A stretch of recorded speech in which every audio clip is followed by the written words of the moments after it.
राजा ऐसे कहे देखो तारा हो जैसे देखो ना पहले लगा तारा तुम्हें जो पिया लगे।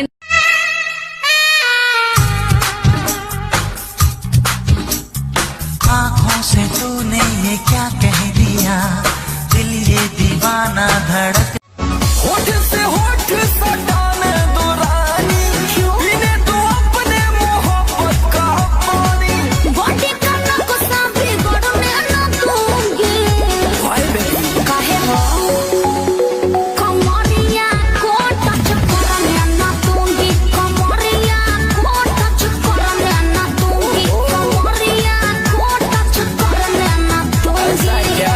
तुम्हें हर दिल मिला के दीजिए मेरे मौरत। अच्छा मेरे मौरत महोदय जी लब का